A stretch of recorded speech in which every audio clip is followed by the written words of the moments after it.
Sometimes our gaming hardware breaks down. It's unfortunate, but it does happen. One would reasonably assume that we are entitled to fix it ourselves, or at least get whoever we want to fix it for us. Well, no. Not if Sony, Microsoft and Nintendo get their own way. If your console breaks, you are well within your consumer rights to repair it. But a new law that could protect your right to do that is currently being attacked by the biggest video game companies around. Motherboard reports that the Entertainment Software Association, a trade group consisting of Sony, Microsoft, Nintendo and a number of other video game publishers, are opposing a US bill that protects your right to repair your own electronics. The ESA strongly opposes the bill because it would mean users could legally repair equipment themselves, or they could take it to an unlicensed repair shop who use their own pricing scheme. But the bill does have some protections for the companies, and it would limit how, when and where you would be able to get your console repaired. Seems fair enough. But if the ESA had their way, they would limit it so you had to pay a set fee to have your equipment repaired at their own facilities or an authorized dealer. It seems the ESA's main motivation for opposing the bill is because it would lose them a lot of money in after warranty repairs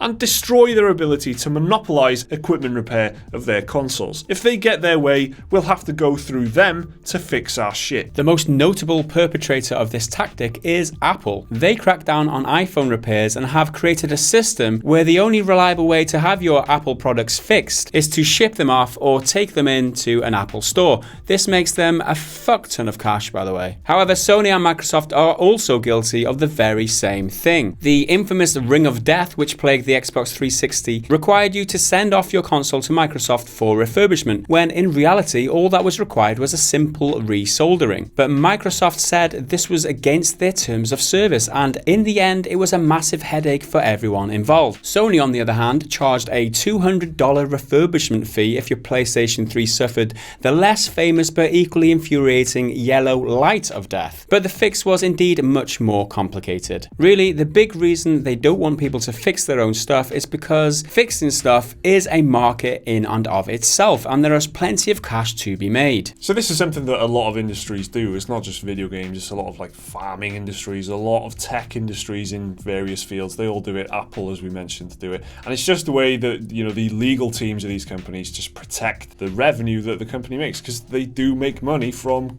repairs. Once something is out of warranty and you need to get it fixed, then you've got to pay to get it fixed. They want to monopolize that. They want that to be the only way that you can do it. It's kind of low effort as well. Once they've got this nailed down, then that is a solid stream of income that they've got tied in. You can kind of see from a corporation's point of view why they'd want to do this. It makes perfect sense to want money. On the one side, they're looking to make money from fixing their own products, and they don't want us to do that, so it's an avenue of income for them. The other side is they want to try and protect their technology, protect their intellectual property. They don't want people to be able to easily reverse engineer their shit. I can kind of see the point from that perspective, especially if they're throwing loads of money into developing new technologies and they don't want anybody to be able to open the case and reverse that, engineer that, and be able to develop their own technology on the back of it. So you can kind of see where they're coming from that angle, but still it's shitty to have to charge people $200 or whatever it is just for the privilege of fixing something that you own already. It's a very happy side effect for them if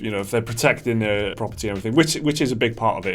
If they're doing that, then the fact that they also get to make a ton of money is just, it's very nice. But you look at Apple, that's what Apple do, and to be fair, Apple customer service is top notch. All the times I've had to deal with the Apple customer service with any products that I've had in the past, nothing short of awesome. The best customer service, hands down, that I've ever received. They do have this walled garden, notoriously, where you're not allowed to open their products. It's against the law to open the products. They've got to ship it off to them to fix it for you.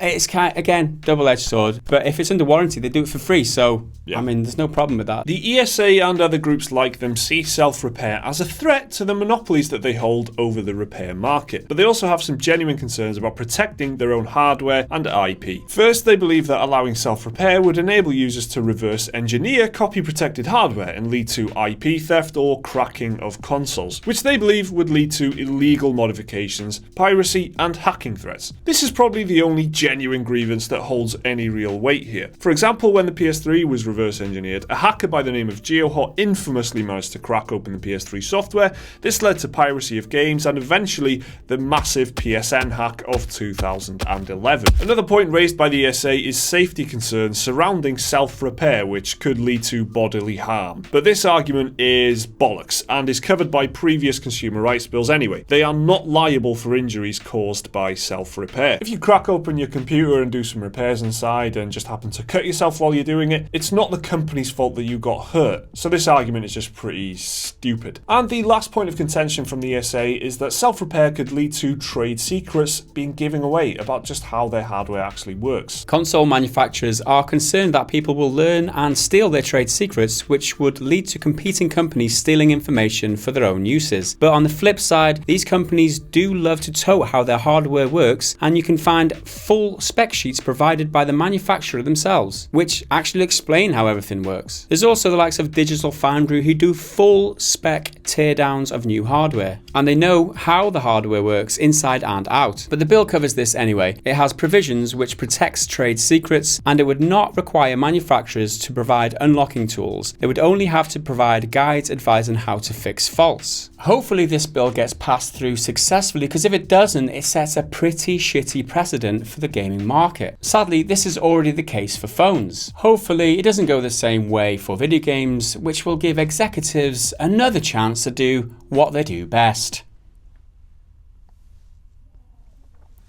Give us a good shafting. So did you guys ever try and do any self-repairs on your own? Did you get the red ring of death on the Xbox 360? Let us know down in the comments. Remember to leave a like and subscribe if you did enjoy the video.